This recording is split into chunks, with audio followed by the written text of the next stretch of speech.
Hey guys, welcome back to another Architectural Real Talk. And right on cue, I got a question again at the same time of year. Why is the architectural real world so different? Why am I not satisfied at my job? So the student wrote me a letter, and all it states is that he has a group of friends that have ventured out and started to work at a large firm like Gensler, HOK, PBK.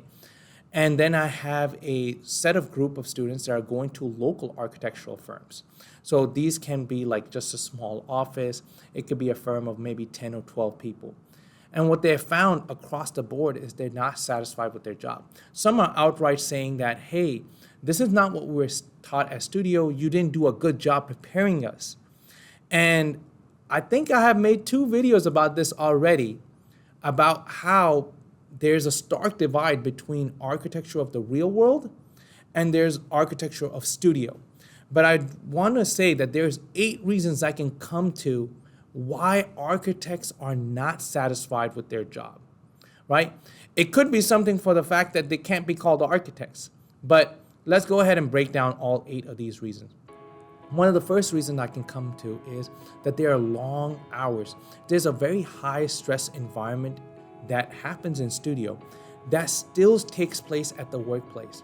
Now, as a student, you're willing to make those sacrifices because you see them as a learning environment. You see them as potential for growth. You see them as a way to acquire your degree or a passageway to get that degree. But especially when you come into work life, and this coincides with my last point, that there's not going to be a work-life balance. And this is directly contributing to that a lot of the architects leave the field somewhere around 3 or 5 years into the field because they want to have a personal life or a social life. So long hours actually detracts architects.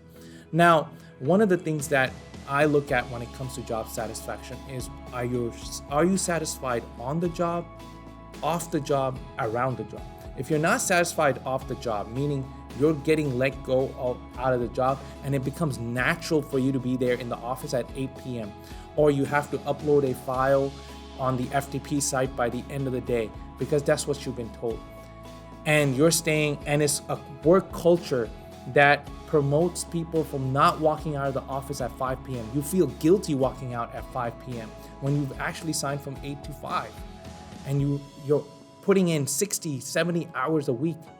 This will cause a detriment to your off the life cycle or off the job. So this is something to take into consideration. The second point I can come to is that there's a very low starting salary for these architectural intern 1, architectural design 1, designer 1. There's architectural apprentice. There's multiple titles, but these titles are anything but architect. So what you find is the starting salary of an architectural intern is about $45,000 in 2024. This is substantially lower than other professionals.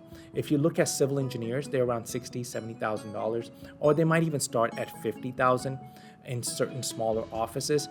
Structural engineers around same, 55, 60, and the growth potential is there. But at the same time, I want you to understand this, that those are consultants that actually work 8 to 5. They're not putting in these extra hours. So you always feel like you're doing way more than you're supposed to. And then the exact response that you get from the counterpart is, this is something you already enjoy doing. Engineers enjoy math and then don't have to work 8 to 5. They work 8 to 5. Why can't we? So that's another issue. Now, as I said, each discipline has their own niche, like structural does structural, civil does civil, and they're done once they're done with that niche. But architect in general has very complex demands, which gives me to my third point, complex architectural profession. You're constantly coordinating, you're constantly going into multiple job site visits, clients visits, contractor visits, and what ends up happening is, especially early years, you end up being niched into all you're doing is bathroom details. All you're doing is multifamily units. All you're doing is modifying and picking up red lines. All you're doing is doing a window schedule and hardware schedule or a door schedule. And when you get niched like that, the creativity that you have seen in the studio dies in that office. I have also noticed this recent trend, especially from 2016, like around where I was mid-career. What I found is that there's economic fluctuations that affect architecture heavily. I want you to think about this. Construction is the first thing to stop. If you are a person who have surplus of money, the first thing you think about is, okay, is my needs met? Are my wants met? Then do I have savings? And then what do I want to invest into? Now, if I want to invest into a very large project, then it's going to be a building. So there's a small handful of people, maybe around 5,000 or 6,000 people in the entire city of Houston, that are capable of making that decision. But let's say you have COVID-19 or a recession. What's the first thing to detract? Okay, I can't invest. Okay, after that, are my needs or my wants met? Is my savings, am I depleting my savings? Okay, I can still contribute to savings, that's fine, but I'm not gonna invest. If I can't do savings, are my wants met? If my wants are not even being met, then I only gotta worry about my needs. So you detract, and it's the first thing to go, and it's the last thing to come back, because once that person rebuilds his wealth, he'll go from the same cycle, needs, wants, and then so on and so forth. Another thing that I have found, especially when I was running my own office, is that there's a high client relationship issue, which is like a bad or a good marriage. You find a great client, well power to you. But a lot of times the clients, even that they are good, that give you design or creative freedom, they will still be very punctual in their timeline. And those demands, those external stresses leads to internal stresses on the team. And I could see it from both sides, and I can see my intern, I could feel bad for him as I'm assigning him tasks, but I know that this pressure that is coming from me externally, I have to push internally. Most of the time, your PMs don't want to be a bad guy. It's just that you're forced to come up with those demands. Now, when it comes to 6, the bureaucracy or the paperwork involving it, oh my goodness, don't get me started with the permits, the construction issue set, site inspections. There's so many layers of codes and revision and IFC coming out. There's so many things that happens prior to the building can be occupied. So that places a huge hindrance of what the architect is capable of doing on site to begin with, let alone the code restrictions. So you're already bogged down with paperwork, and that takes away time from what? Design. Because of all of these factors, we are limited in creativity. A lot of clients will come to you and tell you exactly what you want.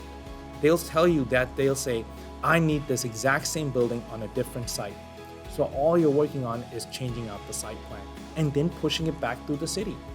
So a lot of design, especially if you look at McDonald's, Chick-fil-A, they have a specific franchise, all the HEB, they have a set of square feet that they follow, a set diagram, L shape, whatever it is that they follow to the very T.